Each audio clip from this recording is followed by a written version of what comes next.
ஆண்டவராகிய இயேசு கிறிஸ்துவின் இனிதான நாமத்தினாலே உங்கள் யாவரையும் வாழ்த்துகிறேன், வரவேற்கிறேன். இந்த ஆராதனைக்கு உங்களை அன்போடு கூட வரவேற்கிறேன். கர்த்தர் நல்லவராக நம்மோடு கூட இருந்து நம்மை நடத்தி வந்திருக்கிறார்.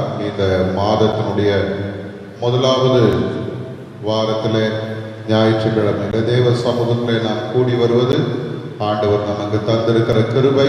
ஆகவே அதற்காக கர்த்தரை நாம் ஸ்தோத்திரிப்போம். அந்த நேரத்தில் இந்த ஆராதனைக்கு நாம் ஆயத்தப்படுவோம். எல்லாரும் ஆண்டவரை நோக்கி பார்ப்போம்.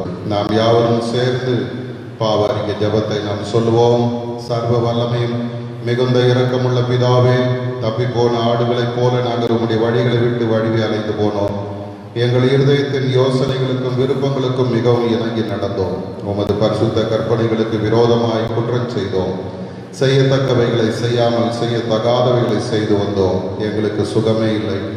ஆனாலும் ஆண்டவரே தேவரீர், எங்கள் கர்த்தராகிய இயேசு கிறிஸ்துவின் மூலமாய் மனிதருக்கு அருளி செய்த பற்பல வாக்குத்தத்தங்களின்படியே நிர்பாக்கியமுள்ள குற்றவாளிகளாகிய எங்களுக்கு இறங்கும்.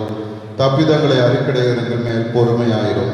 பாவத்தின் நிமித்தம் துக்கப்படுகிற எங்களை சீர்படுத்தும். மிகவும் இரக்கமுள்ள பிதாவே, உம்முடைய பரிசுத்த நாமத்துக்கு மகிமை உண்டாகும்படி நாங்கள் இனி தேவ பக்தியும் நீதியும் தெளிந்த புத்தியும் உள்ளவர்களாய் நடந்து வர இயேசு கிறிஸ்துவின் நிமித்தம் எங்களுக்கு கிருபை செய்தருளும். ஆமென். ஜெபம் செய்வோம். அன்பின் பரலோக பிதாவே, இந்த அருமையான இந்த காலை நேரத்திலும் நன்றி நிறைந்த உள்ளத்தோடு நாங்கள் உடைய சமூகத்தில் வருகிறோம். ஆண்டவரே, இந்த நாளிலும் நாங்கள் உம்முடைய பாதத்தில் வந்து உம்முடைய சமூகத்தை நோக்கி பார்க்க, அப்பா பிதாவே என்று உம்மை நோக்கி கூப்பிட நீர் எங்களுக்கு தந்திருக்கிற இந்த நல்ல தருணத்திற்காக நாங்கள் உம்மை நன்றியோடு ஸ்தோத்திரிக்கிறோம்.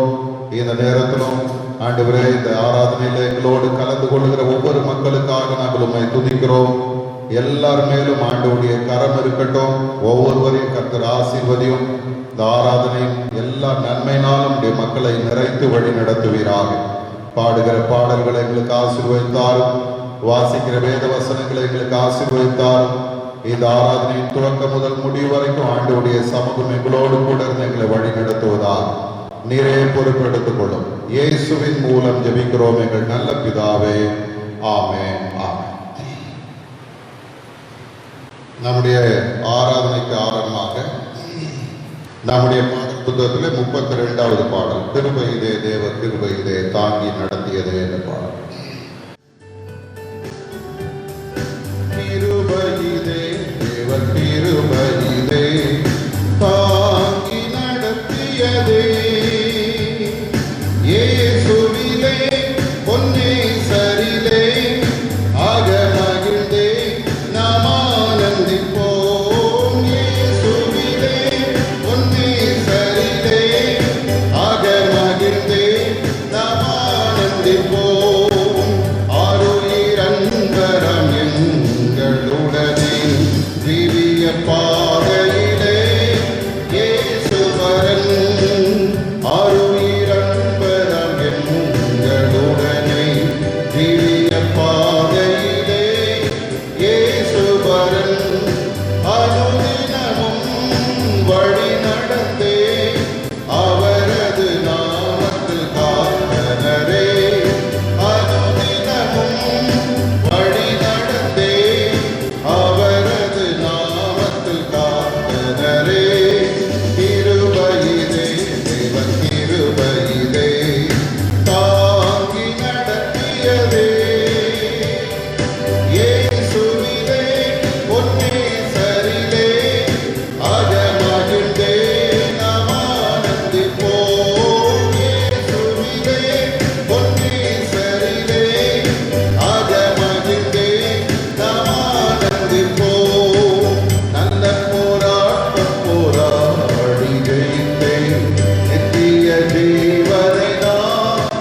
யாவரும் நின்றவண்ணமாய் கொஞ்ச நேரம் கர்த்தரை நாம் துதித்து ஆராதித்து ஆண்டவருடைய வார்த்தைக்கு கடந்து செல்வோம். கர்த்தர் நல்லவர், அவர் கிருபை என்றும் உள்ளது.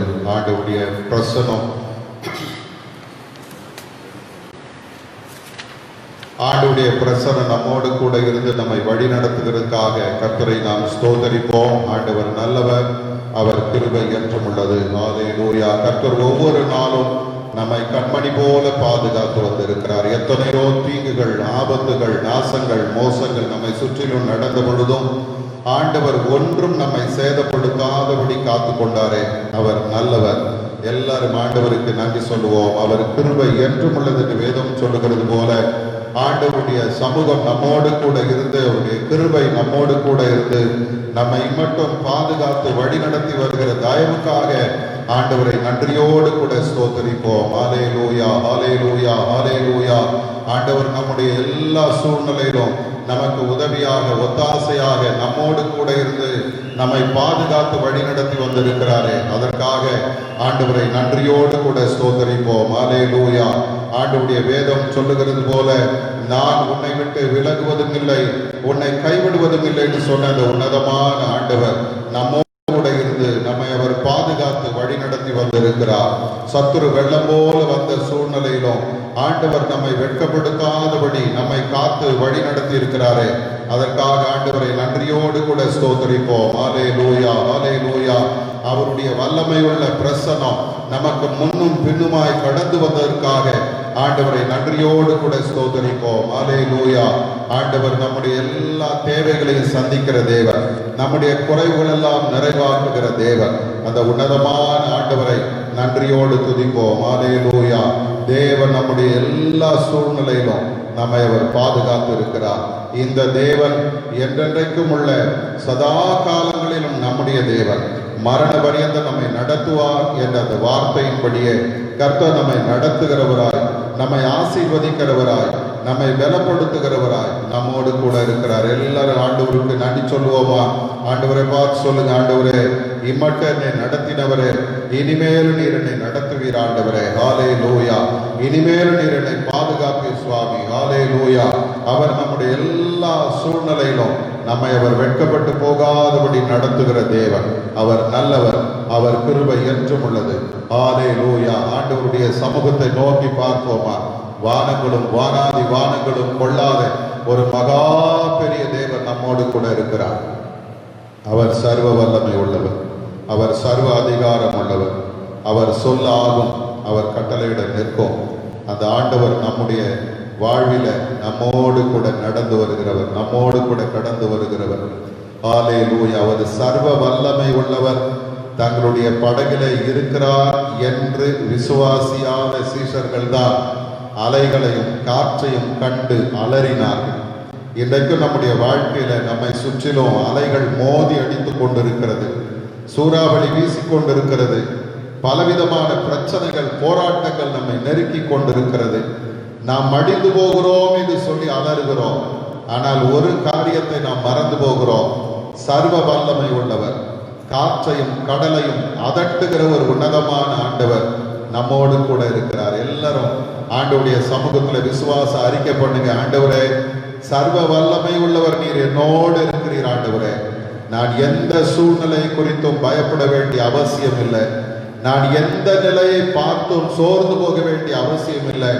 உம்மாலே செய்யக்கூடாத அதிசயமான காரியம் ஒன்றும் இல்லை. ஆண்டவரே, எல்லாரும் ஆண்டவருடைய சமூகத்துல விசுவாசத்தோடு அறிக்கை பண்ணுங்க. ஹல்லேலூயா. நம்ம சொல்ற வார்த்தை அப்படியே கர்த்தர் கனம் பண்ணுவார். நம்முடைய வாயின் வார்த்தைகள் நம்முடைய வாழ்க்கையில நிறைவேறும். கர்த்தர் நம்மை விடுவிக்கிறவராக, கர்த்தர் நம்மை நடத்துகிறவராக, கர்த்தர் நம்மை ஆசீர்வதிக்கிறவராக நம்மோடு கூட இருக்கிறார். ஹல்லேலூயா. உம்மை துதிக்கிறோம் சுவாமி.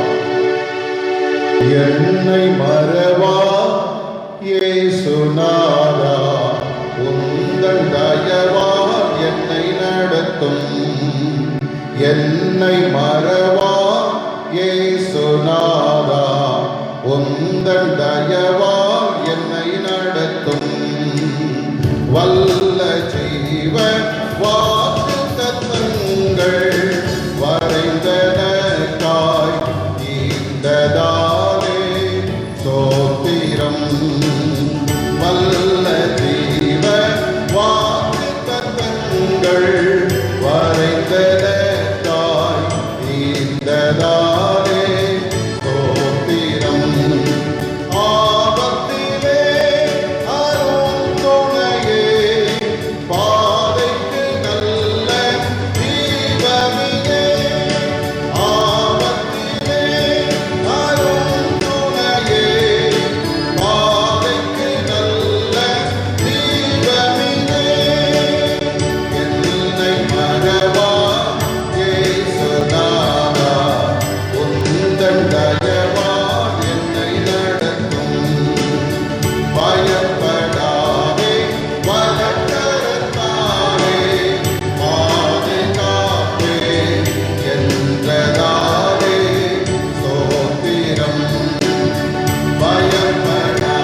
என்னை மறவா இயேசுநாதா, உந்தன் தயவா என்னை நடத்தும்.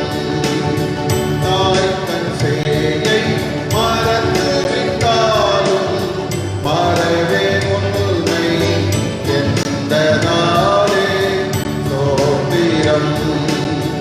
தாய் தன் சேயை மறந்து விட்டாலும் மறவேன் உன்னை என்றதாலே ஸ்தோத்திரம். மறைந்திருந்தோ உம் உள்ளங்கையில் வல்லவா எந்தன் புகலிடமே. மறைந்திருந்தோ உம் உள்ளங்கையில் வல்லவா எந்தன் புகலிடமே. என்னை மறவா இயேசுநாதா, உந்தன் தயவா என்னை நடத்தும். என்னை மறவா இயேசுநாதா, உந்தன் தயவா என்னை நடத்தும். திக்கற்றோராய் கைவிடேனே, கலங்கிடீரே என்றதாலே ஸ்தோத்திரம். திக்கற்றோராய் கைவிடேனே, என்றதாலே ஸ்தோத்திரம்.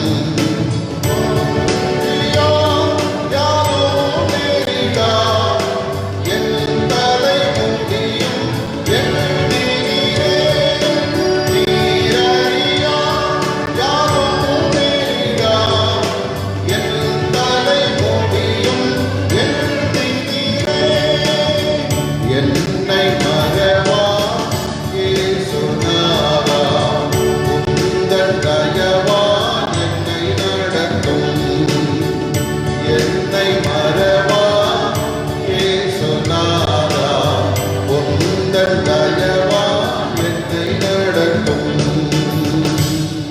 ஆண்டவருடைய சமூகத்திலே ஒப்பு கொடுப்போமா? ஆண்டவரே, திக்கற்றவர்களாய் விடேன் என்று சொன்னவரே, உங்களிடத்திலே வருவேன் என்று சொல்லி வாக்கு பண்ணினவரே, எப்போது எங்களோடு கூட இருக்கிறவரே, எங்களை நீர் மறவாத தேவன் அப்பா. எல்லாரும் ஆண்டுடைய சமூகத்திலே நம்மை ஒப்பு கொடுப்போம், கர்த்தருடைய பாதத்திலே நம்மை அர்ப்பணிப்போம், நாம் ஜெபம் செய்வோம். பரமண்டலங்களில் இருக்கிற எங்கள் பிதாவே, உம்முடைய நாமம் பரிசுத்தப்படுவதாக, உம்முடைய ராஜ்யம் வருவதாக, உம்முடைய சித்தம் பரமண்டலங்களிலே செய்யப்படுவது போல பூமியிலும் செய்யப்படுவதாக. ஆண்டவருடைய ஆகாரத்தை எங்களுக்கு தாரும். எங்களுக்கு விரோதமாய் குற்றம் செய்கிறவர்களுக்கு நாங்கள் மன்னிக்கிறது போல எங்கள் குற்றங்களை எங்களுக்கு மன்னியும். எங்களை சோதனைக்கு பிரவேசிக்க பண்ணாமல் தீமையை ரட்சித்துக் கொள்ளும். ராஜ்யமும் வல்லமையும் மகிமையும் என்றென்றைக்கும் முடிவுகளே. ஆமென், ஆமென். உட்காருங்கள். அல்லேலூயா. வந்திருக்கிறவர்கள் யாவரையும் ஆண்டவராகிய இயேசு கிறிஸ்துவின் இனிதான நாமத்தினாலே வாழ்த்துகிறேன், வரவேற்கிறேன். ஆண்டவர் தாம் இந்த நாளுக்கும் இந்த நேரத்திற்கும் உரிய எல்லா ஆசீர்வாதங்களினாலும் உங்களை நிறைத்து வழி நடத்துவாராக. ஆமென்.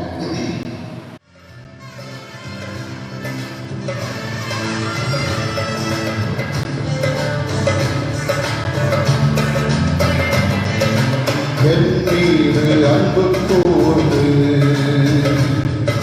பலியாகி சிலுவையிலே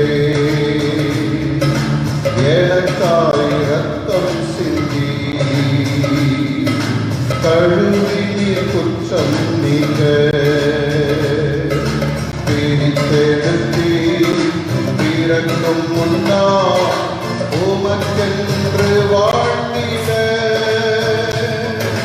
பிரித்தெடுத்தி பிறக்கும் முன்னா உமக்கென்று வாழ்ந்திட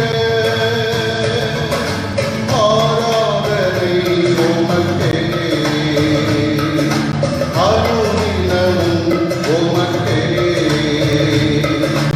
ஆராதனை உமக்கே அருளினமும் உமக்கே.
மகாமகா பரிசுத்த உம் திருச்சமூகம் நுழையச் செய்தி வல்லமையும் மகிமையும்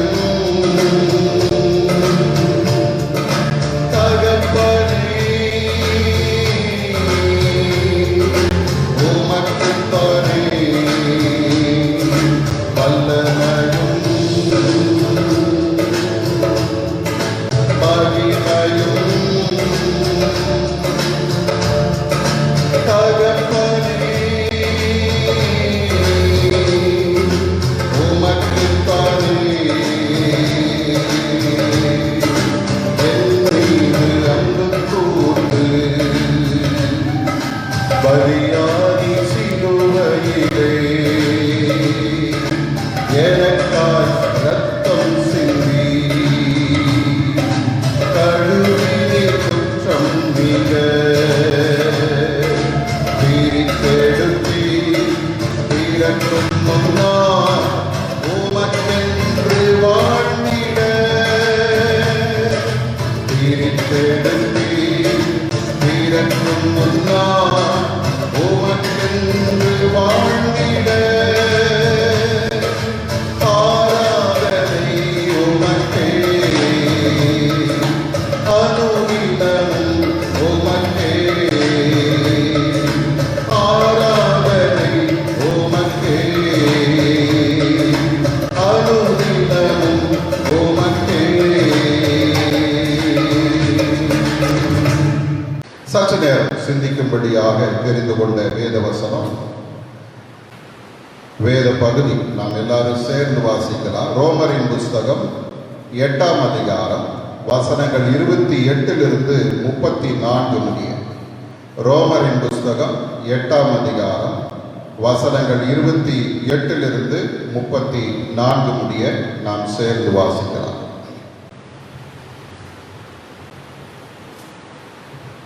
அன்றியும் அவருடைய தீர்மானத்தின்படி அழைக்கப்பட்டவர்களாய் தேவனிடத்தில் அன்பு கூறுகிறவர்களுக்கு சகலமும் நன்மைக்கு ஏதுவாக நடக்கிறதென்று அறிந்திருக்கிறோம்.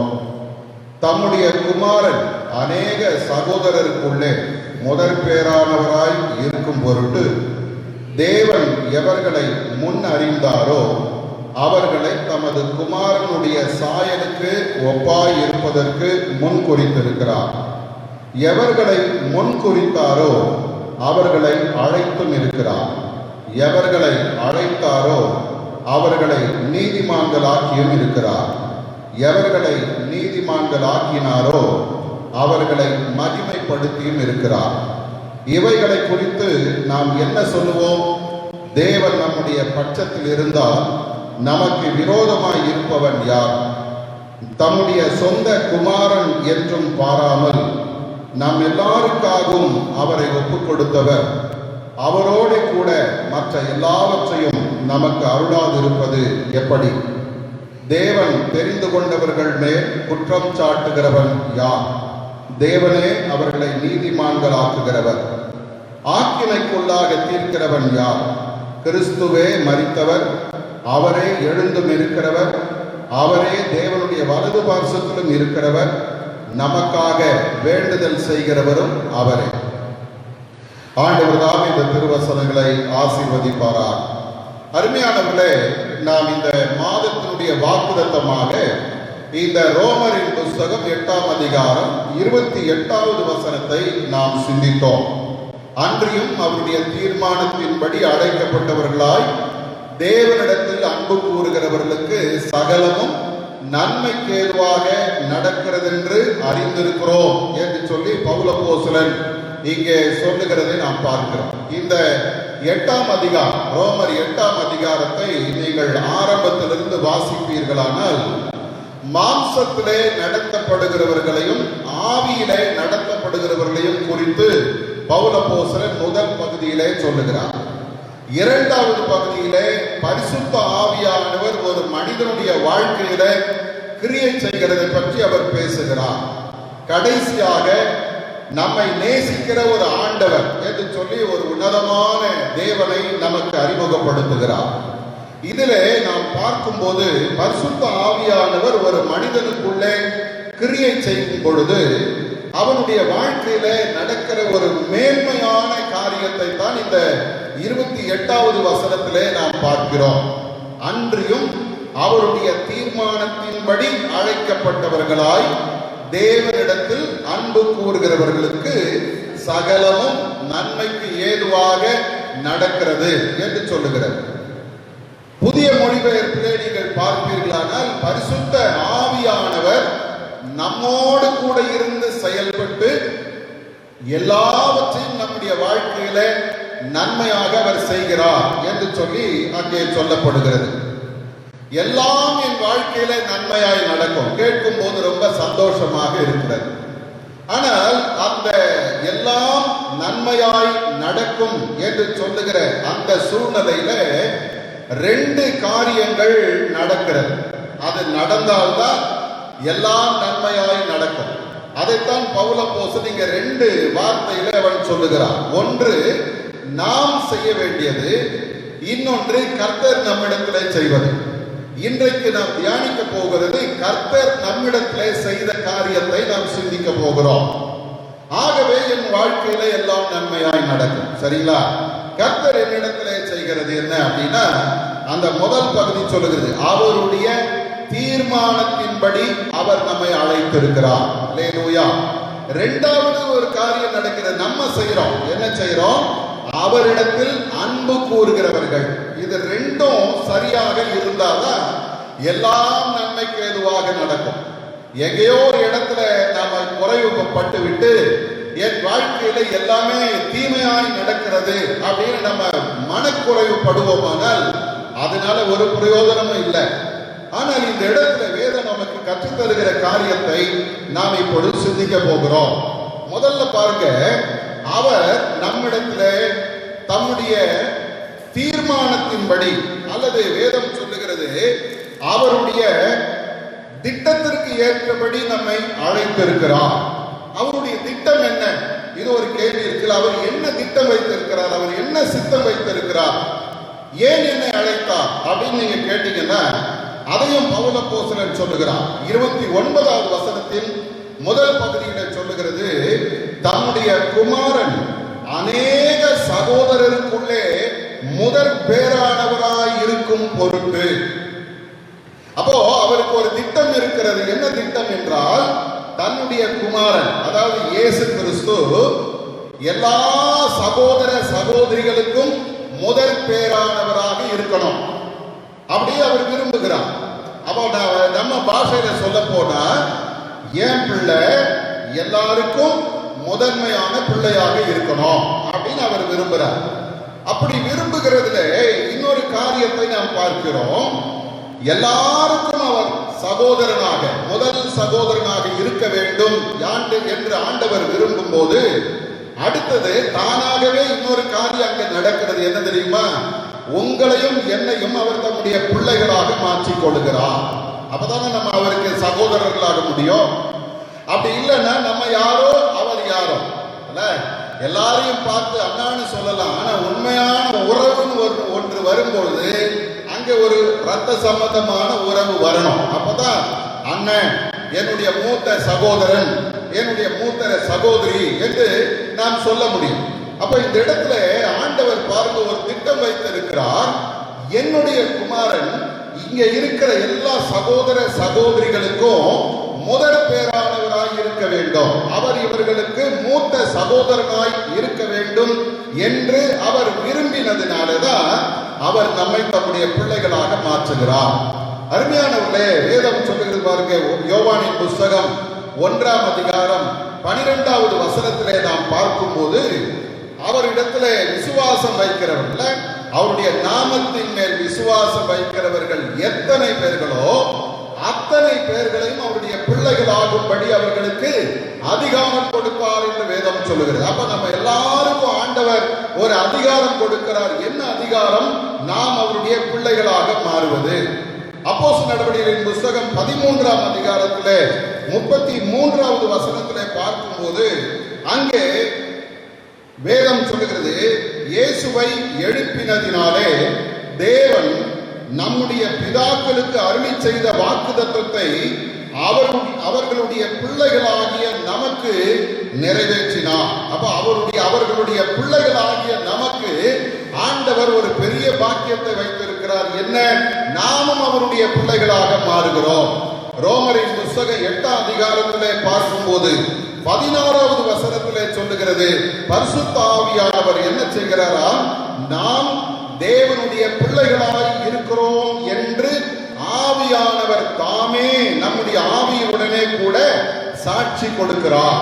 அப்ப பாருங்க, அவர் நம்மை பார்த்து என்ன சொல்றார் தெரியுமா? நீங்கள் என்னுடைய பிள்ளைகள். அல்லேலூயா! நீங்கள் என்னுடைய பிள்ளைகள் என்று ஆண்டவர் நம்மை அழைக்கிறார். அப்போ ஆண்டவருடைய பிள்ளைகளாக நாம் மாறுவதற்கு தான் கடவுள் நம்மை தெரிந்தெடுக்கிறார். எப்படி தெரிந்தெடுத்தாரா பாருங்க. அந்த 29வது வசனத்திலே சொல்லுகிறது, தேவன் எவர்களை முன் அறிந்தாரோ. இந்த முன் அறிந்தாரோ என்கிற வார்த்தையை இன்னொரு வகையில இப்பொழுது பொது மொழிபெயர்ப்புல சொல்றாங்க. அவர் நம்மை அறிந்து நம்மிடத்துல அன்பு கூர்ந்திருக்கிறார். என்ன செய்திருக்கிறாரா? அறிந்து அன்பு கூர்ந்திருக்கிறார். நம்மை ஆண்டவர் அறிந்திருக்கிறார். எல்லாரும் சொல்லுங்க பார்க்கலாம், என்னை ஆண்டவர் அறிந்திருக்கிறார். என்னுடைய எல்லா நிலையும் அவருக்கு தெரியும். உண்மைதானா? என்னுடைய கண்ணீர் அவருக்கு தெரியும், என்னுடைய கவலைகள் அவருக்கு தெரியும், என்னுடைய பலவீனங்கள் அவருக்கு தெரியும், என்னுடைய நற்குணங்களும் அவருக்கு தெரியும், என்னுடைய துர்குணங்களும் அவருக்கு தெரியும். அப்ப என்னை பார்த்து, என்னை முன்னாலேயே பார்த்த ஆண்டவர், என்னை அறிந்த ஆண்டவர் என்னிலே அன்பு வைத்திருந்தார். அப்போ நம்ம எல்லாரும் அவராலே அறிந்தவர்கள், அவராலே அன்பு கூறப்பட்டவர்கள். இதை நம்ம மறந்துடக்கூடாது. அவர் முன் அறிந்து என்ன செய்தாரா? அடுத்த வார்த்தை சொல்லுகிறது, அவர் எவர்களை முன் அறிந்தாரோ அவர்களை முன் குறித்து வைத்திருக்கிறார். சரிங்களா? இப்போ கேம்பஸ் இன்டர்வியூ நடக்குது. நிறைய காலேஜஸ்ல கேம்பஸ் இன்டர்வியூ நடக்குது. அவங்க வேலைக்கு போகிறதுக்கு முன்னாலேயே அவங்களுக்கு ஒரு இன்டர்வியூ வச்சு அவங்க எப்படிப்பட்டவர்கள் என்பதை தெரிந்து கொள்கிறார்.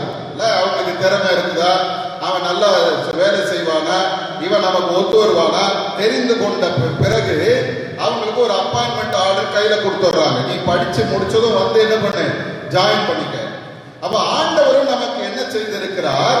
நம்மை முன் அறிந்தவர், நம்மை தெரிந்து கொண்டார். இவங்க தான் என்னுடைய பிள்ளைகளாக இருக்க வேண்டியவர்கள். காரணம், இவருடைய குணாதிசயம் எனக்கு பிடிச்சிருக்குது, இவருடைய நடவடிக்கைகள் எனக்கு பிடித்திருக்கிறது, இவர்கள் மேல நான் அன்பு வைத்திருக்கிறேன், இவர்களை நான் தெரிந்தெடுக்கிறேன்.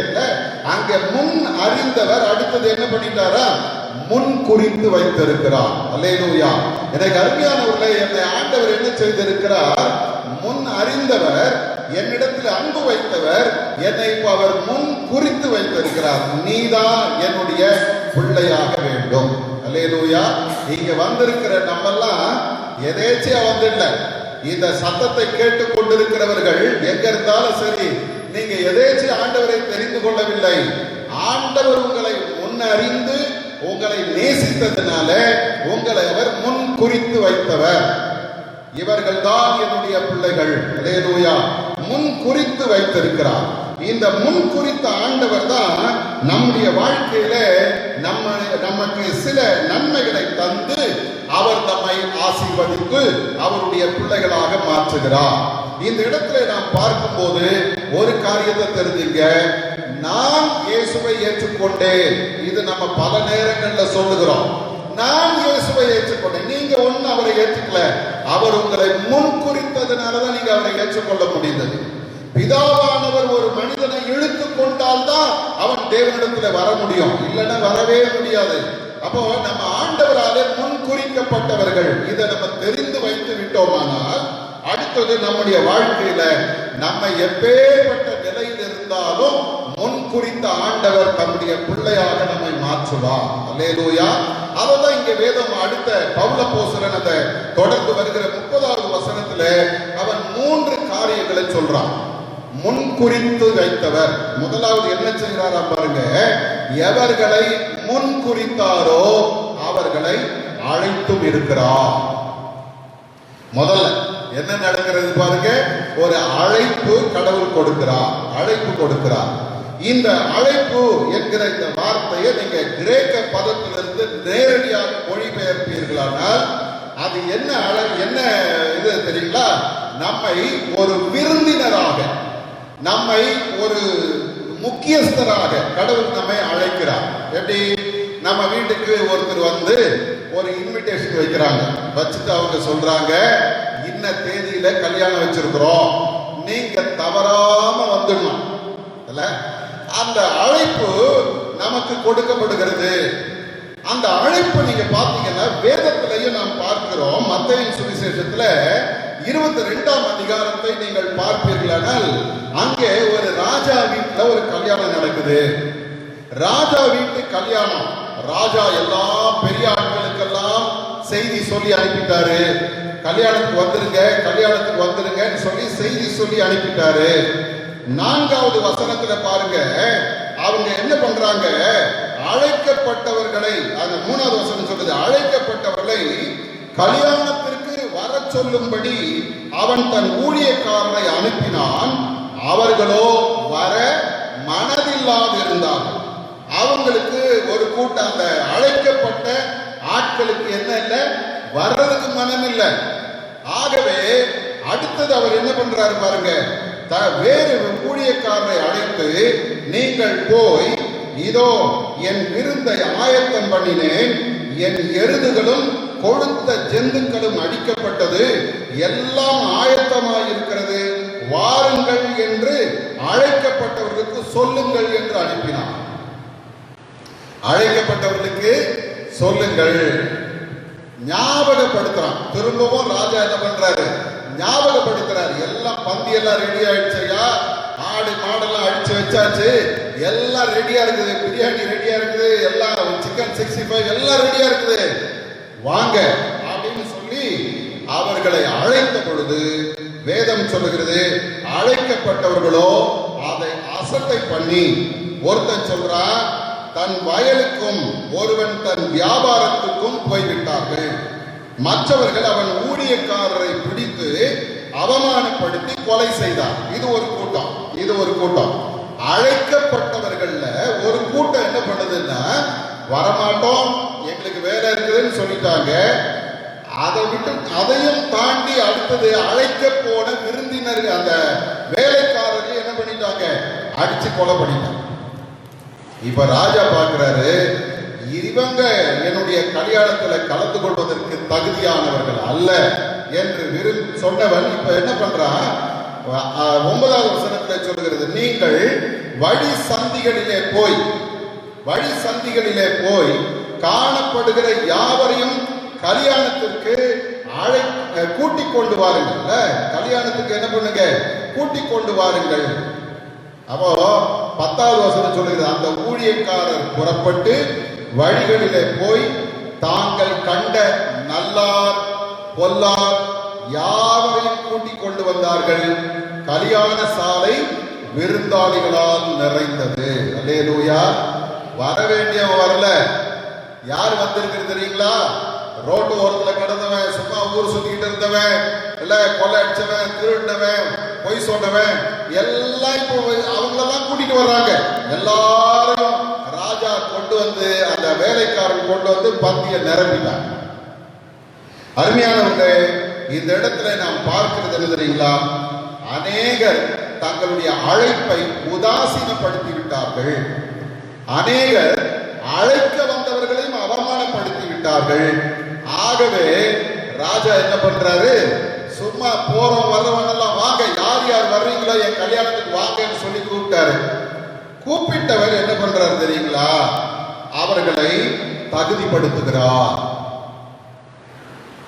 எல்லாரும் வந்துட்டாங்க, எல்லாரும் வாங்க வாங்க கூப்பிட்டாச்சு. ராஜா வீட்டுக்கு வரணும், கல்யாணத்துக்கு வரணும் அப்படின்னா அவங்க அந்த தரத்துல இருக்கணும்.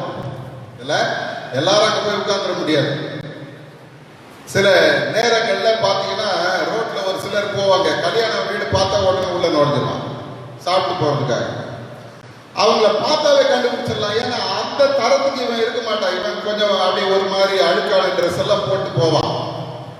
அந்த நாட்கள்ல ஒரு பழக்கம் என்ன அப்படின்னா, ராஜா வீட்டு கல்யாணத்துக்கு போறவங்க தகுதியானவங்களா நல்லா ட்ரெஸ் பண்ணி இருக்கணும். ஆகவே ராஜாவுடைய செலவிலேயே எல்லாருக்கும் ட்ரெஸ். நீங்க பாத்தீங்கன்னா இந்த இடத்துல வேதம் என்ன சொல்லுறது தெரியுங்களா? இப்ப எல்லாரும் வந்து நிரம்பிட்டாங்க. எல்லாரும் நிரம்பின பிறகு வேதம் சொல்லுகிறது, விருந்தாளிகளை பார்க்கும்படி ராஜா உள்ளே பிரவேசித்த போது கல்யாண வஸ்திரம் தரித்திராத ஒரு மனுஷனை அங்கே கண்டு, சிநேகிதனே, நீ கல்யாண வஸ்திரம் இல்லாதவனாய் இங்கே எப்படி வந்தாய் என்று கேட்டான். அதற்கு அவன் பேசாமல் இருந்தான். முதல்ல அழைப்பு வந்தது. ரெண்டாவது, இந்த ராஜா என்ன பண்றா? எல்லாரையும் தகுதிப்படுத்துகிறான். தேவன் அப்படித்தான் நம்மளை பண்றார். நம்மை அழைத்தவர் எவர்களை அழைத்தாரோ அவர்களை என்ன செய்தாராம்? அவர்களை அவர் பரிசுத்தம் பண்ணி நீதிமான்களாக மாற்றினார். அவர் சொல்றார், நீதிமான்களாக மாற்றினார். அதை நீங்க பொது மொழிபெயர்ப்புல பாத்தீங்கன்னா அவர்களை தகுதிப்படுத்தினார் என்று சொல்லுகிறது. அப்ப நம்ம எல்லாம் தகுதி இல்லாதவங்களா தான் இருந்தோம். கடவுளுடைய பிள்ளைகள் என்று பெயர் பெறுவதற்கு நமக்கு என்ன இல்ல, தகுதி இல்லை. பக்த கோடிகள்னு பேர் வச்சுக்கலாம். பக்த கோடிகளுக்கும் பிள்ளைகளுக்கும் வித்தியாசம் இருக்கு. உண்மைதானா? பக்த கோடிகளுக்கு வந்து தன்னுடைய பக்தியை வெளிப்படுத்துகிறவங்க. பிள்ளைகள் என்கிறவர்கள் யார் தெரியுமா? அன்பை வெளிப்படுத்துகிறவர்கள், அன்பை பெற்றுக் கொள்ளுகிறவர்களுமாக வருகிறவர்கள். அப்ப இன்னைக்கு அருமையான தேவ ஜனமே, ஆண்டவர் உங்களை என்னையும் பக்த கோடிகளா தெரிந்து கொள்ளவில்லை. அவர் எப்படி தெரிந்தெடுத்தாரா? அவருடைய பிள்ளைகளாக தெரிந்தெடுத்தவர். அவர் நம்மை அழைத்தவர். அடுத்தது என்ன பண்றாரு? என்னை தகுதிப்படுத்துகிறார். 2 கொரிந்தியரின் புத்தகத்திலே 3ஆம் அதிகாரம் 5வது வசனத்திலே நாம் பார்க்கும்போது அப்போஸ்தலனாகிய பவுல் ஆண்டவருடைய அந்த தகுதிப்படுத்தலை குறித்து சொல்றாரு. எல்லா வகையிலும் திறமைசாலி பவுல் அப்போஸ்தலனை பொறுத்த வரைக்கும் பெரிய படிப்பாளி. அவன் வேதத்தை கரைச்சு குடிச்சவன். அவனுக்கு வந்து பாத்தீங்கன்னா பக்தி வைராக்கியத்துல சிறந்தவன். பரிசேயருக்கு பரிசேயர், எபிரேயரில் எபிரேயர். அவருடைய சரித்திரத்தை பிலிப்பியர்ல அவர் சொல்லும் போது சொல்வாரு, எல்லாரும் விட நான் பெரிய ஆளு, கமாலியலின் பாதத்துல நான் உட்கார்ந்து படித்தவர். எல்லாம் நல்லதுதான்.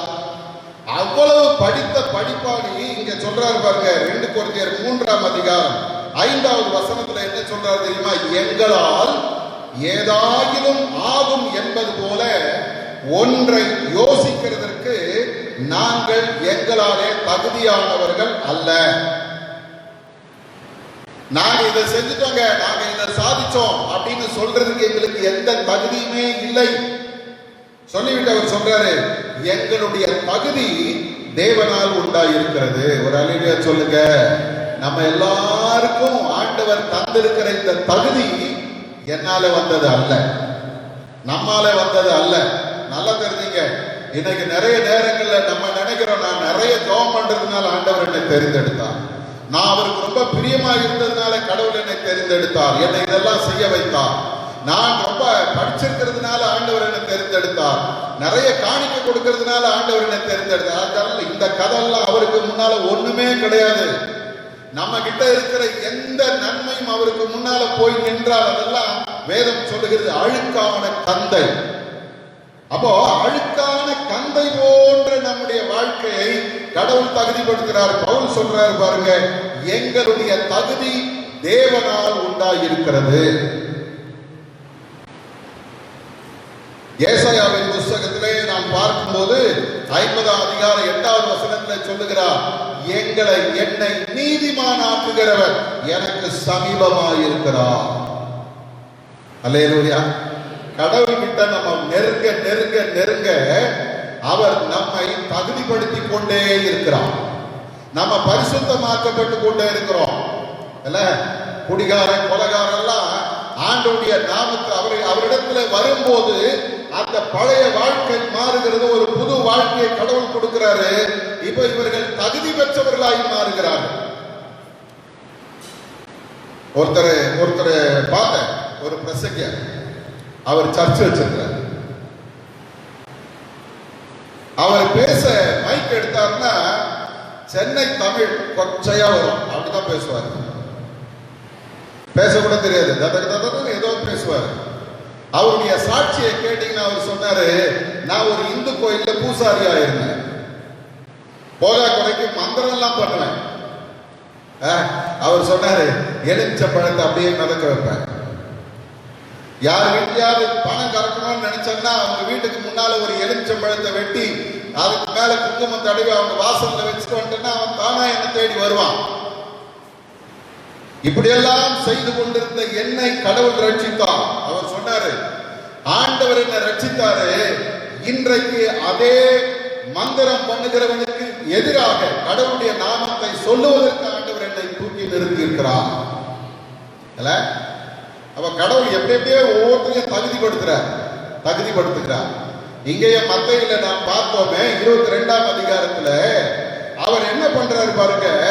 11, 12வது வசனங்களை பாத்தீங்கன்னா அந்த மனிதனிடத்துல கேட்கிறாரப்பா, எல்லாரும் நல்ல வஸ்திரம் போட்டு வந்திருக்கிறானே, எல்லாருக்கும் நான் வஸ்திரம் கொடுத்தேனே, நீ எங்க போன? அப்போ ஒண்ணு தெரிஞ்சுங்க, அவராலே அழைக்கப்பட்ட அந்த கூட்டத்திலும் தகுதி இல்லாதவர்களும் உட்கார்ந்து இருக்கிறார். உண்மைதானே? ராஜா வீட்டு கல்யாணத்திலேயே ஒருத்தன் அந்த ட்ரெஸ் இல்லாம வந்து உட்கார்ந்து இருக்கிறான் அப்படின்னா அவன் எப்படி வந்திருப்பான் கொஞ்சம் யோசிச்சு பாருங்க. ஒருத்தர் சொன்னாரு, இந்த கூட்டம் நெரிசல் அங்க இங்க முட்டி மோதி ராஜா வீட்டு கல்யாணம் இல்ல, அவ்வளவு கூட்டம் உள்ள வரும்போது இவன் பார்த்தானா, இந்த ட்ரெஸ் எல்லாம் வாங்கிட்டு இதெல்லாம் போட்டுட்டு போய் அங்க உட்கார்ந்து சாப்பிடுறதுக்குள்ள எல்லாம் காலி ஆயிடும். அதனால என்ன பண்ணுவோம், ஏதாவது ஒரு குறுக்கு வழியில நுழைஞ்சு உள்ள போய் உட்கார்ந்துடலாம். அதனால ஒழுங்கான வழியில வரல, அவர் என்ன பண்ணாரா, குறுக்கு வழியில வந்தார். அது எந்த அளவுக்கு உண்மைன்னு எனக்கு தெரியல. அவர் சொன்ன அந்த ஊழியக்காரருக்கு சொன்னார், குறுக்கு வழியில வந்துட்டான். குறுக்கு வழியில வந்ததுனால அவனுக்கு என்ன கிடைக்கல, தகுதிப்படுத்துகிற அந்த வஸ்திரம் கிடைக்கல. ஆனாலும் அவனுக்கு ஒரு ஆசை, போய் உட்கார்ந்துருவோம், சாப்பிடுவோம். இல்ல, நன்மைகளை பெறுவதற்கு, கடவுளிடத்திலிருந்து அற்புதங்களை பெறுவதற்கு நாம் தகுதிப்படுத்தப்பட்டால் ஒழிய அற்புதத்தையும் ஆசீர்வாதங்களையும் பெற்றுக்கொள்ள முடியாது. இவங்கிட்ட இப்ப ராஜா கேட்ட உடனே இவன் என்ன பண்றான் பாருங்க, அமைதியா இருந்தா, ஒன்றும் பேசவில்லை. காரணம் தெரிஞ்சிருச்சு, மாட்டிக்கிட்டோம், ராஜா கிட்ட மாட்டிக்கிட்டோம், நம்ம தகுதி இல்லாம உள்ள வந்து உட்கார்ந்து மாட்டிக்கிட்டோம், நம்ம ஒன்னும் சொல்ல முடியாது. அதனுடைய விளைவு என்ன தெரியுங்களா, ராஜா அவனை கொண்டு போய் சிறைச்சாலையில போட சொன்னான். இன்னைக்கு அருமையான தேவ ஜனமே, எல்லாரும் அழைக்கப்பட்டவர்கள் உண்மைதான். ஆனா என்ன, தகுதிப்படுத்தப்பட வேண்டும். அதற்கு ஆண்டவருடைய கரத்துல என்னை ஒப்பு கொடுக்க வேண்டும். ஆண்டவரே, நீர் என்னை தகுதிப்படுத்தும், உம்முடைய நன்மைகளுக்கு, உம்முடைய ஆசீர்வாதங்களுக்கு நான் பாத்திரவானாய் மாறட்டும் ஆண்டவரேன்னு நாம் நம்மை தகுதிப்படுத்த உடைய கரத்துல ஒப்பு கொடுக்கணும். எனக்கு அருமையான தேவ ஜனமே, எல்லாரும் கோயிலுக்கு வரலாம். கோயிலுக்கு வர்றவங்க எல்லாம் ஆசீர்வாதம் பெறுவாங்களான்னா இல்ல. எல்லாரும் போனாங்க மாங்காய் தோப்புக்கு, நானும் போனேன்னு போகிற கூட்டமாக அல்ல. கடவுள் உங்களை என்னையும் எல்லாவற்றையும் நான் உனக்கு நன்மையாய் செய்ய விரும்புகிறேன். அதற்கு முன்பாக நான் உன்னை அழைத்து உன்னை நான் தகுதிப்படுத்த வேண்டும். ஆண்டவரே, என்னை தகுதிப்படுத்துங்க, அவருடைய கரத்துல நம்ம ஒப்பு கொடுக்கணும். அழைக்கப்பட்டு விட்டேன், நல்லதுதான். நிறைய நேரங்கள்ல நம்ம அந்த முதல் ஸ்டேஜில் நிற்கிறோம், அழைக்கப்பட்டு வந்து விட்டேன், அதுக்கு மேல நான் இன்னும் தகுதியாக வேண்டுமே, அதுக்கு மேல நான் இன்னும் பரிசுத்தமாக வேண்டுமே, அதற்கு மேல நான் இன்னும் ஆண்டவருக்கு பிரியமாய் மாற வேண்டுமே. ரட்சிப்பை அனுதினமும் புதுப்பித்துக் கொள்கிற வாழ்க்கை தான் கிறிஸ்தவ வாழ்க்கை. நிறைய பேர் டேட் எல்லாம் ஞாபகம் வச்சிருப்பாங்க. 1968வது ஆண்டு ஜனவரி மாதம் 1ஆம் தேதி நடந்த கன்வென்ஷன் கூட்டத்தில் கர்த்தர் என்னை ரட்சித்தார், நான் ஆண்டவரை ஏற்றுக்கொண்டேன், அவ்வளவுதான், முடிஞ்சு போச்சு. இப்ப என்னையா பண்ணிட்டு இருக்கிற, அன்னைக்கு எப்படி இருந்தோம்னா அதே மாதிரிதான் இன்னைக்கு இருக்கிறேன். அன்னைக்கு இருந்த கோபம் அப்படியே தான் இருக்குது, அன்னைக்கு இருந்த வைராக்கியம் அப்படியே தான் இருக்குது, அன்னைக்கு இருந்த அசுத்தம் அப்படியே தான் இருக்குது, அன்னைக்கு நான் என்ன பேச்சு பேசிட்டு இருந்தேன்னு அதே பேச்சு தான் இப்பவும் பேசிட்டு இருக்கிறேன். அன்னைக்கு ஒரு பேச்சு, இன்னைக்கு ஒரு பேச்சு இல்லை, எப்பவும் ஒரே பேச்சு தான். இது அல்ல, இது அல்ல கிறிஸ்தவ வாழ்க்கை. நான் தகுதிப்படுத்தப்படுகிறேன். இரண்டாவது. மூன்றாவது பாருங்க, தகுதிப்படுத்தினவர் என்ன சொல்றாரு, பவுல் அப்போஸ்தலன் சொல்றார், அவருடைய மகிமைப்படுத்துகிற ஒரு வல்லமை நம்மிலே வருகிறது. அல்லேலூயா. எவர்களை தகுதிப்படுத்தினாரோ அல்லது எவர்களை நீதிமான்கள் ஆக்கினாரோ அவர்களை ஆண்டவர் என்ன செய்கிறாரா? தம்முடைய மகிமையினாலே நிரப்புகிறார், மகிமைப்படுத்துகிறார். பொதுமொழிபெயர்ப்பு சொல்லுகிறது, அவருடைய மாட்சியில் பங்கு பெற செய்கிறார். அவருடைய மகிமை, அந்த மகிமையை ஆண்டவர் என்ன பண்ணாரு? ஆதாமையும் ஏவாளையும் உருவாக்கின பொழுது ஆதி மனிதன், அந்த ஆதி பிதாக்கள், அவங்களுக்கு ஆண்டவர் தம்முடைய மகிமையை கொடுத்திருந்தார். அவரோட நடந்தாங்க, அவரோட பேசினாங்க, அவரோட ஒரு பெரிய ஐக்கியத்தில் இருந்தாங்க. அவருடைய சாயலை அவர்கள் பெற்றிருந்தார். கடவுள் எப்படி இருந்தாரோ அதே போல இவர்களும் இருந்தாங்க. அதான் பைபிள் சொல்லுது, அவருடைய சாயலிலே நாம் சிருஷ்டிக்கப்பட்டவர்கள். நமக்கு அவர் ஜீவ சுவாசத்தை ஊதி நம்மை ஜீவனுள்ளவர்களாக வைத்திருந்தார். மகிமையினாலே கனத்தினாலே முடிசூட்டி வைத்திருந்தார். ஆனா பாவம் செய்த பொழுது அந்த மகிமையை மனிதன் இழந்து போனான். வேதத்தை நீங்க வாசி பார்த்தீங்கன்னா ரோமரின் புத்தகம் 3ஆம் அதிகாரம் 23வது வசனம் சொல்லுகிறது, எல்லாரும் பாவம் செய்து தேவ மகிமை அற்றவர்களானோம்.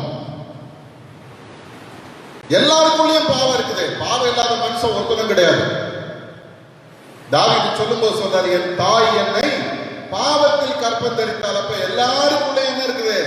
ஜென்ம பாவம்னு ஒண்ணு இருக்குது. அதனாலதான் நீங்க பிள்ளைகளை பாருங்க, பொய் சொல்ல கத்து கொடுக்க வேணாம், அவங்க பாட்டு போய் பேசுவாங்க. திருட கத்து கொடுக்க வேணாம், அவங்களே திருடுவாங்க. சண்டை போட கத்து கொடுக்க வேணாம், அவங்களே சண்டை போடுவாங்க. கோபம் வரும், பொய் வரும், எல்லாம் வரும். ஏன் தெரியுமா? அது ரத்தத்துல ஊறி போனது. அப்போ என்னை நீதிமானாக்குகிறவர், என்னை தகுதிப்படுத்துகிறவர் இப்ப என்ன பண்றாரு? முதல்ல என்னை அழைத்தாரு.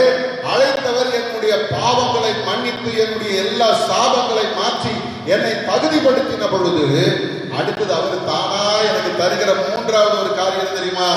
அவருடைய நான் இழந்த மகிமையை அவர் எனக்கு திரும்ப தருகிறார். அல்லேலூயா. இழந்த மகிமையை கடவுள் நமக்கு திரும்ப தந்து, இப்ப பாருங்க, நம்முடைய சாயலும் இயேசு கிறிஸ்துடைய சாயலும் ஒன்றா இருக்குது. அல்லேலூயா. நான் எப்படி இருந்தேன்? பாவத்துல கிடந்தேன், சாபத்துல கிடந்தேன், அழுக்கா கிடந்தேன், ஒண்ணுத்துக்கு உதவாதவனா இருந்தேன். என்னை முன் அறிந்தவர், என்னை முன் குறித்து அவர் என்ன செய்தார்? என்னை அழைத்து என்னை பரிசுத்தப்படுத்தி என்னை தம்முடைய மகிமையினாலே நிறைத்த பொழுது அவருடைய ஒரே பேரான குமாரனாகி இயேசு கிறிஸ்துனுடைய அதே சாயல் இப்ப யாருக்குள்ள வந்துருச்சு? நமக்குள்ள சொல்லாதீங்க, எனக்குள்ள வந்துருச்சு. அல்லேலூயா. நிறைய பேர் கும்பலா சொல்லிக்கிறது, நமக்குள்ள வந்துருச்சு. அப்ப எனக்கு இருக்குதா தெரியல. அப்படி இல்லை. எங்க இருக்குது? எனக்கு ஆண்டவர் தம்முடைய சாயலை கொடுத்திருக்கிறார். அப்ப நம்ம எல்லாரும் எப்படி இருக்கிறோம் தெரியுமா? எல்லாரும் ஒரே சாயலை பெற்றிருக்கிறோம். கர்த்தருடைய சாயலை, அவருடைய மகிமையை பெற்றிருக்கிறோம். அவருடைய மகிமையை பெற்றிருக்கிற நாம் அவரை போல மாற்றப்பட்டிருக்கிறோம். இப்போதான் நீங்கள் நானும் தைரியமா சொல்லலாம், இயேசு என்னுடைய மூத்த சகோதரர். அல்லேலூயா. இந்த உறவு அப்படியே மாறிச்சு பாருங்க. அவரை நம்ம எங்கேயோ தூரமா பார்த்துக்கிட்டு இருந்தோம். இன்னைக்கும் இந்த உலகத்துல பாருங்க, கடவுள் அப்படின்ன உடனே அந்த கடவுள் அப்படின்ற வார்த்தைக்கு என்ன அர்த்தம் தெரியுங்களா? கடந்து உறைபவர். எங்கேயோ இருப்பார் அவரு, எங்கேயோ இருக்கிறவர், அவரைத்தான் நான் வணங்குகிறேன். ஆனா இங்க வேதம் நமக்கு சொல்லுகிற ஒரு காரியம் தெரியுமா? அந்த ஆண்டவர் எங்கேயோ இல்ல, எனக்குள்ள இருக்கிறார். என்ன அவருடைய சாயலாய் மாற்றி விட்டார். அவருடைய பிள்ளையாய் என்னை மாற்றி இருக்கிறார். அவருடைய ஒரே பேரான குமாரனாகி இயேசு கிறிஸ்துவுக்கு உடன் சகோதரர்களாய் சகோதரிகளாய் என்னை மாற்றி வைத்திருக்கிறார். எவ்வளவு பெரிய பாக்கியம் தெரியுங்களா? இதற்கு அவர் செய்தது சின்ன விஷயம் இல்ல, அவர் செய்தது பெரிய தியாகம். என்ன செய்தார் பவுலப்போஸ்தலன்? பாருங்க, ஆண்டவருடைய அந்த தகுதிப்படுத்தலை குறித்து அவன் பேசும்போது பேசுறான். 33வது வசனத்துல சொல்றாரு, தேவன் தெரிந்து கொண்டவன் மேல் குற்றம் சாட்டுகிறவன் யார்? தேவன் தெரிந்து தெரிந்து கொண்டவர்கள் மேல் குற்றம் சாட்டுகிறவன் யார்? இந்த உலகத்தில் பாருங்க, நம்ம தவறுகளை என்னைக்குமே மறக்காது. யாருக்கு எதிராவது நீங்க தப்பு பண்ணிட்டீங்க, அவங்க கிட்ட போய் சாரி மன்னிச்சிருக்க அப்படின்னு சொன்னீங்கன்னா அவங்க என்ன சொல்லுவாங்க தெரியுமா? ஆட இதெல்லாம் என்னங்க பெரிய விஷயம், போங்க, அதெல்லாம் பெருசு இல்ல, போங்க போங்க மன்னிச்சிட்டேன் அப்படின்னு அனுப்பிடுவாங்க. ஆனா இந்த மன்னிச்சுட்டேன்னு சொன்ன ஆள்கிட்ட திரும்ப ஏதாவது ஒரு பிரச்சனை நடந்துச்சுன்னு வச்சுக்க, அன்னைக்கே உன்னை தெரியண்டா, நீ யாருன்னு அன்னைக்கே தெரியும். நீ இந்த மாதிரி பேசுனவன், நீ இந்த மாதிரி செஞ்சவன், மறந்துட்டேன்னு நினைக்கிறியா அப்படின்னு ஆரம்பிப்பாங்க. இருக்குதா? இதுதான் மனித இயல்பு. என்ன மன்னிச்சுட்டேன்னு சொல்லிட்டு திரும்பவும் அதே காரியத்தை பேசுவாங்க. தாவீது என்னைக்கோ ஒரு நாள் தப்பு பண்ணாருங்க, பத்சேபாள் இடத்துல தப்பு பண்ணாரு இல்ல, அவர் பாவம் உணர்ச்சி வசப்பட்டு தப்பு பண்ணாரு, கொலையும் பண்ணாரு, எல்லாம் முடிஞ்சு போச்சு. ஆண்டவர் அவனை எச்சரித்தார், அவன் பாவத்தை அறிக்கையிட்டு தேவனோடு கூட ஒப்புரவாகிவிட்டான். ஆனா நம்மாளுங்க இன்னும் தாவீது இந்த பாவம் செய்தான் பேசுறோம். ஆனா ஆண்டவர் என்ன சொல்றாரு தெரியுமா? தாவீதை என் இருதயத்துக்கு ஏற்றவனாக கண்டேன். அதன் பிறகு ஆண்டவர் எந்த இடத்துலயும் அவன் இந்த பாவம் செஞ்சான், அவன் இப்படி இருந்தான் அப்படி இருந்தான் பேசவே இல்லை. பைபிள் தெளிவா சொல்லுகிறது, தாவீதை தன் இருதயத்துக்கு ஏற்றவனாக கண்டார். அல்லேலூயா. நாம அந்த ரெண்டு பிள்ளைங்க இருக்கிறாங்கல்ல, ஒரு லூக்காவின் புஸ்தகத்துல 19ஆம் அதிகாரத்துல ஒரு கதை வருது இல்ல, 15ஆம் அதிகாரமா 19ஆம், இளையகுமாரன் கதை. நாம அந்த இளையகுமாரனுக்கு என்ன பேர் வச்சிருக்கிறோம்? கெட்ட குமாரன். நம்ம ரொம்ப யோகிய மாதிரியும் அவன் ரொம்ப கெட்டு போன மாதிரியும் நம்ம பேசிட்டு இருப்போம். கெட்ட குமாரன். அதே வேலையை தான் நம்ம செஞ்சுக்கிட்டு இருக்கிறோம். அப்பாவுக்கு விரோதமான காரியத்தை செய்கிறோம், அப்பாவுடைய ஆசீர்வாதங்களை நாம் வீணாக்கி கொண்டிருக்கிறோம், கடவுள் தந்த நன்மைகள் எல்லாம் நம்ம இழந்து போயிருக்கிறோம். எல்லாத்தையும் இழந்துட்டு நம்ம அவனை பார்த்து என்ன சொல்றோம்? கெட்ட குமாரன்.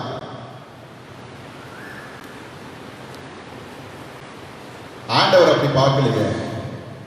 அந்த அப்பா எப்படி பார்த்தாரு தெரியுமா? என் பிள்ளை செத்து போனாயா, இப்ப உயிரா வந்திருக்கிறான். காணாம போனா திரும்பவும் காணப்பட்டான்.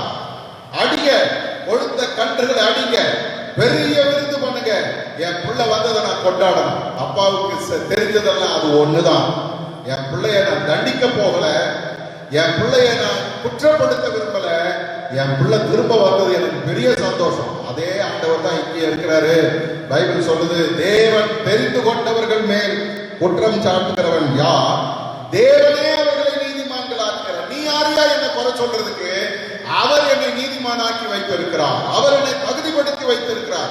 பவுல் அப்போஸ்தலன் எவ்வளவு வைராக்கியமா சொல்றா பாருங்க. நீங்க யார் என்னை குற்றப்படுத்துவதற்கு? காரணம் என்ன? தகுதிப்படுத்துகிறவர் ஒருத்தர் இருக்கிறார். அவர் என்ன செய்தாரா? அடுத்த வசனம் சொல்றது, ஆக்கினைக்குள்ளாக தீர்க்கிறவன் யார்? கிறிஸ்துவே மரித்தவர். அல்லேலூயா. இன்னைக்கு ஒன்று தெரிஞ்சுங்க, எனக்காக நான் அடிக்கப்பட வேண்டிய இடத்துல, என்னுடைய இடத்துல ஒருத்தர் மரித்திருக்கிறார். அல்லேலூயா. நான் தப்பிச்சிட்டேன்.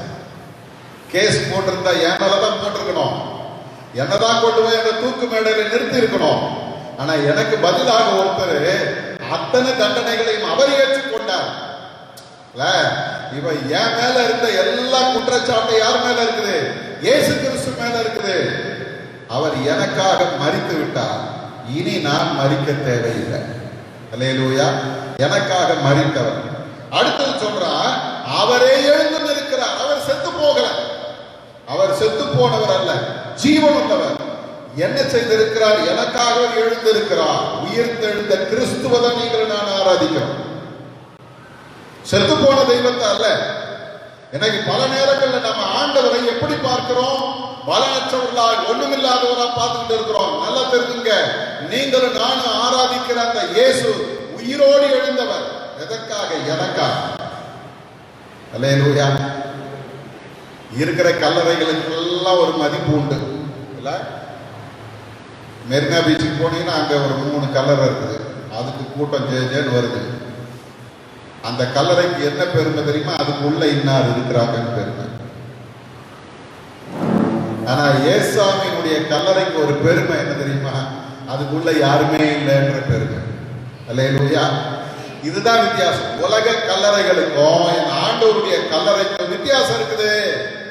உலக கல்லறையில இன்னார் இங்கே உறங்குகிறார். ஜியு போப்புடைய கல்லறையில அவர் எழுதினார், தமிழ் மாணவன் இங்கே உறங்குகிறார்.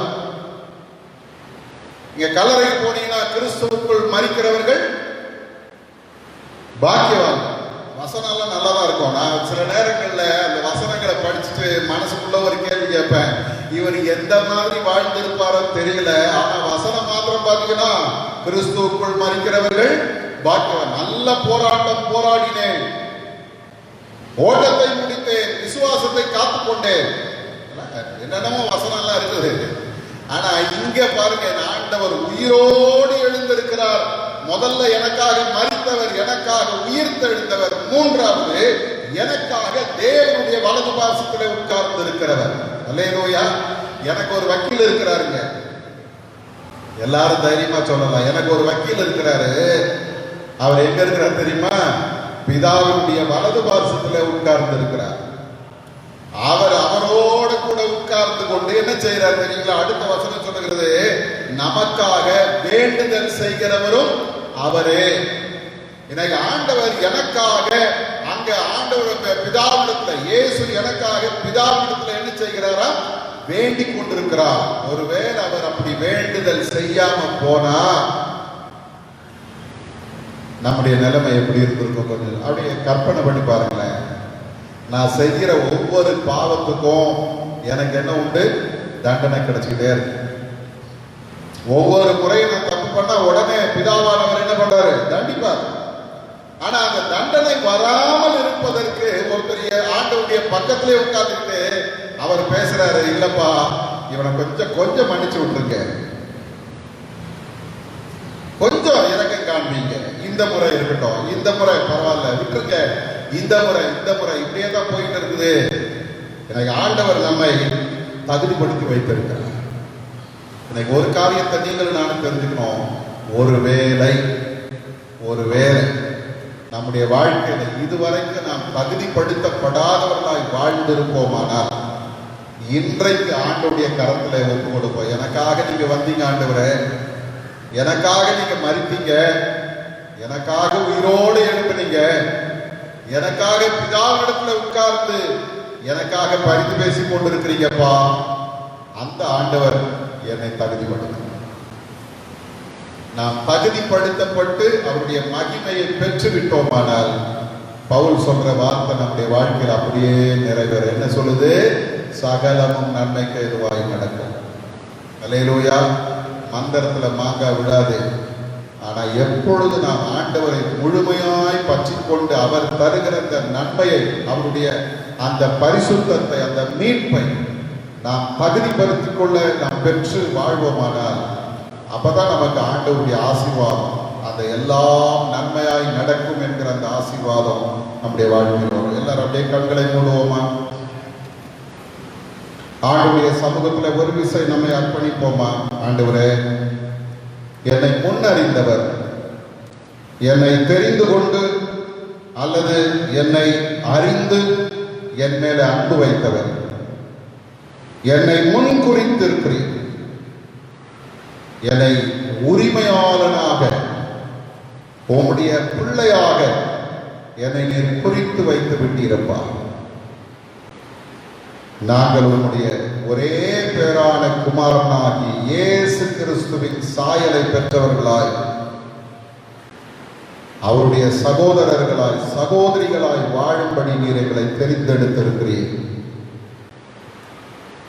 எங்களை அழைத்திருக்கிறீர். பல நேரங்கள் அந்த அழைப்பை நாங்கள் உதாசீனப்படுத்தினாலும் இன்றைக்கு நாங்கள் உங்களுடைய பாதத்தில் வந்திருக்கிறோம். ஆண்டவரே, எங்களை தகுதிப்படுத்துங்கப்பா. எல்லாரும் உள்ளத்தின் ஆழத்திலிருந்து ஆண்டவருடைய சமூகத்தில் நம்மை ஒப்பு கொடுப்போமா? என் பாவத்தை அவர் சுமந்து கொண்டார், என்னுடைய அக்கிரமங்களை அவர் சுமந்து கொண்டார். எனக்கு சமாதானத்தை உண்டு பண்ணும் ஆக்கினை அவர் மேல் வந்தது. அவர் எல்லாவற்றையும் பரிகரித்ததினால என்னுடைய வாழ்க்கை தகுதிப்படுத்தப்படுகிறது. நானும் நீதிமான் என்கிற பெயர் பெறுகிறேன். இன்னைக்கு ஆண்டவருக்கு நம்மை அர்ப்பணிப்போமா? என்னை பரிசுத்தப்படுத்துங்க ஆண்டவரே. உமக்கு பிரியமில்லாத காரியங்கள் ஏதாயும் என்னுடைய வாழ்க்கையில இருக்குமானால் என்னை தகுதிப்படுத்துங்க, பரிசுத்தப்படுத்துங்க. ஒப்பு கொடுப்போம். அவர் கண்டித்து, அவர் நம்மை தண்டித்து அழிக்கிற தேவன் அல்ல. அவர் நமக்காக மரித்து உயிர்த்தெழுந்தவர். இன்றைக்கும் நம்மை மன்னிக்கும்படி அவர் ஆயத்தமாய் காத்துக் கொண்டிருக்கிறார். நாம் இழந்த மகிமையை நமக்கு திரும்ப தரும்படி அவர் காத்துக் கொண்டிருக்கிறார். அருமையான தேவஜனமே, நீங்களும் நானும் அவருடைய மகிமையை பெற்றுக்கொள்ள வேண்டும். அப்போதான் அவருடைய குமாரனுக்கு ஒப்பான சாயலை நாம் பெற முடியும். அவரை போல நாம் மாறிவிட்டோம். ஆனால் தான் வேதம் சொல்லுகிறது, சகலமும் நன்மைக்கு ஏதுவாக நடக்கும். இன்னும் அந்த பழைய மனுஷனாகவே நான் வாழ்ந்து கொண்டிருந்து ஆண்டவர் எனக்கு நன்மை செய்யலன்னு சொன்னோம்னா நம்ம தான் ஏமாந்து போயிட்டு இருக்கிறோம். கடவுள் நல்லவர், கர்த்தர் நல்லவர், அவர் பொய் சொல்லுகிற தேவன் அல்ல. அவ எங்க தவறு இருக்கிறது? என்னை நீதிமானாக்குகிற அந்த கர்த்தரை நான் இன்னும் உறுதியாய் பற்றி கொள்ளவில்லை. ஒப்பு கொடுப்போமா? ஆண்டவருக்கு நம்மை அர்ப்பணிப்போமா? ஆண்டவரே, என்னுடைய பாவங்களையும் என்னுடைய அக்கிரமங்களையும் என்னுடைய மீறுதல்களையும் நீங்க மன்னிங்கப்பா. என்னை தகுதிப்படுத்துங்கப்பா. அந்த கல்யாண வஸ்திரம் இல்லாம உட்கார்ந்து இருந்த அந்த மனிதனை போல நாங்களும் பரிசுத்தவான்களின் கூட்டத்தில், அவர்களுடைய அந்த ரட்சிப்பின் வஸ்திரம் தரித்த அந்த கூட்டத்தில் நாங்களும் அந்த ரட்சிப்பின் வஸ்திரம் இல்லாதவர்களாக உட்கார்ந்து இருக்கிறோம்ப்பா. எங்களால வேற ஒண்ணுமே சொல்ல முடியாது. நீர் எங்களை பரிசுத்தப்படுத்தும். எங்களை உடைய ரட்சிப்பின் வஸ்திரத்தினால எங்களை அலங்கரிக்க ஆண்டவரே. எல்லாரும் ஆண்டவருக்கு நம்மை அர்ப்பணிப்போம். பரிசுத்த பிதாவே, எங்களை முன்னறிந்தவரே, எங்களை முன்குறித்தவரே, எங்களை முன்குறித்ததுனால நீர் எங்களை அழைத்திருக்கிறீர். எங்களை அழைத்ததுனால எங்களை நீதிமான்கள் ஆக்கி இருக்கிறீர். எங்களை நீதிமான்கள் ஆக்கினவர் எங்களை மகிமைப்படுத்தி இருக்கிறீர். நாங்கள் இழந்த அந்த கிறிஸ்துவின் மகிமையை நாங்கள் திரும்ப பெற்றுக்கொள்ளும்படி எங்களுக்காக உடைய சொந்த குமாரனையே பலியாக ஒப்பு கொடுத்தீரப்பா. மரித்த தெய்வமாக அல்ல, அவர் 3ஆம் நாள் உயிரோடு எழுந்து பிதாவினுடைய வலது பார்சத்திலே உட்கார்ந்து எங்களுக்காக இன்றைக்கும் அவர் பரிந்து பேசுகிறவராய் இருக்கிறாரே, அதற்காக உமக்கு நன்றி சொல்கிறோம். தொடர்ந்து வருகிற நாட்களில நாங்கள் உம்முடைய நன்மைகளை காண எங்களை தகுதிப்படுத்தும். உம்முடைய அற்புதங்களை காண எங்களை தகுதிப்படுத்தும். எங்களுடைய பாவங்கள், எங்களுடைய அக்கிரமங்கள், எங்களுடைய மீறுதல்கள், எங்களுடைய சாபங்கள் எல்லாவற்றையும் தயவாய் நீர் மன்னித்து மாற்றி எங்களை உங்களுடைய பிள்ளைகளாய் மாற்ற மாட்டவரே. உம்முடைய சமூகத்தில் எங்களை அர்ப்பணிக்கிறோம். பொறுப்பெடுத்துக் கொள்ளும். இயேசுவின் மூலம் ஜெபிக்கிறோம் எங்கள் நல்ல பிதாவே. ஆமென். நம்முடைய ஆண்டவராகிய இயேசு கிறிஸ்துவின் கிருபையும் பிதாவாகிய தேவனுடைய அன்பும் பரிசுத்த ஆவியானவருடைய ஐக்கியமும் சிநேகமும் சமாதானமும் வழிநடத்தலும் பாதுகாப்பும் நம் அனைவரோடும் இன்றும் என்றும் சதா காலம் தங்கியிருப்பதாக. More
நாமத்தை ஸ்தோத்திரி.